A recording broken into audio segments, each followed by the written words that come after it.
Réussir à vendre ses crypto-monnaies au bon moment, c'est probablement beaucoup plus important que réussir à acheter au bon moment. En fait, la stratégie de prise de profit, il faut vraiment qu'elle soit rodée avant le début du bull run parce que quand on est en bull run, c'est un peu euphorique, il y a beaucoup de bruit, on entend beaucoup de choses, ça va monter à 100 000, à 200 000, à 300 000 et on ne sait plus à quel moment on doit prendre des profits et on doit vendre. Et c'est extrêmement difficile quand on fait peu d'analyse technique en fait de se fixer des targets, de se dire ben moi je vends à 90 000 ou à 100 000 ou à 110 000 ou à 120 000 et finalement si ça touche jamais les 120 000, comment on fait, à quel moment on vend? Il y a plusieurs indicateurs qui peuvent nous permettre de prendre des décisions. Alors comme dans les vidéos précédentes, puisque vous êtes abonné à la chaîne, vous avez forcément suivi, je vous ai parlé des 530 jours après le halving. Le top de marché arrive en moyenne 530 jours après le halving, ce qui nous emmènerait à octobre 2025. Allez voir la vidéo si ça vous intéresse. Je vous ai aussi parlé du RSI quand on est dans le haut de la courbe, tout simplement, on est sûrement dans une phase de surachat. Quand on a un croisement aussi du MACD, on est probablement dans une phase soit de bull run, soit de bear market.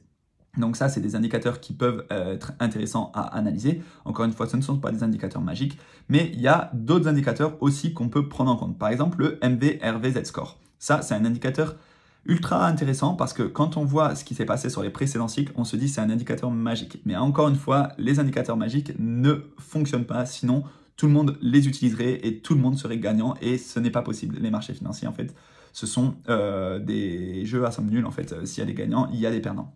Donc, le MVRVZ Score. Vous voyez la courbe orange juste ici qui monte très très fort à certains moments et qui descend très très fort aussi à d'autres moments. Et vous allez voir qu'en fait, dès qu'on est dans cette zone rouge, dans la zone haute du graphique, à ce moment-là, à ce moment-là, à ce moment-là, on est très généralement sur des tops de marché. Alors, ça se joue pas instantanément, c'est parfois 2-3 jours de décalage, mais globalement, c'est assez précis. Ici, on était sur un top de marché en 2011. Ici, on est sur un top de marché en 2013. Ici, on est sur un top de marché aussi en 2013. À ce moment-là, c'est le bull run de 2017. Pareil, on est sur un top de marché parce que le MVRVZ score est extrêmement haut. Enfin, c'est pas parce que, hein, c'est le MVRVZ score est extrêmement haut. Le top de marché a lieu à ce moment-là et on voit quand même qu'il y a une coïncidence entre les deux. Et plusieurs fois dans l'histoire, ça s'est répété.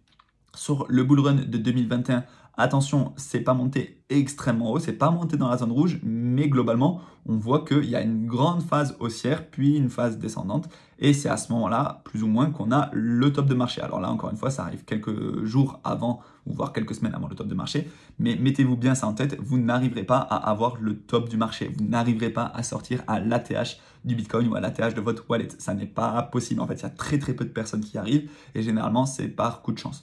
Par contre, on peut avoir des indicateurs qui coïncident les uns avec les autres et on se dit, alors là, c'est le moment d'avoir une prise de profit plutôt agressive. En fait, comme on peut rentrer par DCA, on peut aussi sortir par DCA, c'est-à-dire ne pas tout vendre à ce moment-là, vendre un peu avant, vendre un peu au top, vendre un peu après, etc.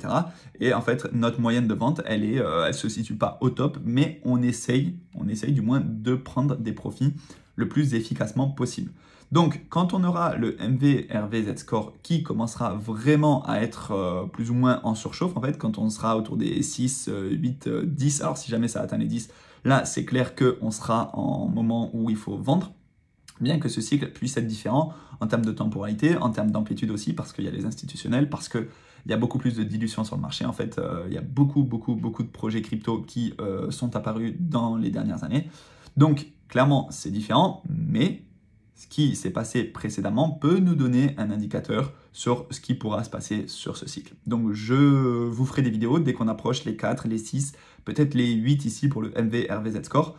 Et là, je pense que dès qu'on rentre dans la zone rouge, alors peut-être qu'on la touchera pas, mais en tout cas, si on la touche, là, c'est clair qu'il va falloir avoir une prise de profit agressive. Et dès qu'on dépassera en fait cette zone-là, je pense que globalement, je commencerai aussi mon DCA inversé, c'est-à-dire vendre par palier. Et je rappelle, quand on vend les crypto-monnaies, on ne vend pas contre des monnaies fiduciaires parce que sinon on est imposé à la flat tax à 30%, peut-être bientôt à 33%, mais on vend contre des stablecoins. Les stablecoins, je vous ai fait pas mal de vidéos là-dessus, c'est tout simplement une transaction crypto qui n'est donc pas imposée, mais les stablecoins, c'est une monnaie stable qui réplique le cours du dollar, donc qui n'est pas soumise à la volatilité, et donc qui peut permettre d'encaisser des profits pour pouvoir effectivement rentrer en bear market si vous êtes là sur plusieurs cycles. Alors si vous êtes là sur un seul cycle, vous voulez faire votre coup et ensuite réallouer sur d'autres marchés, en fait, sur un appart, sur le marché boursier, etc., vous pouvez, et là effectivement il faut repasser en monnaie fiduciaire en euros, Mais si vous êtes là sur plusieurs cycles, et c'est généralement la stratégie que je recommande, on ne peut pas exceller en un seul cycle de crypto-monnaie, il faut viser plusieurs cycles.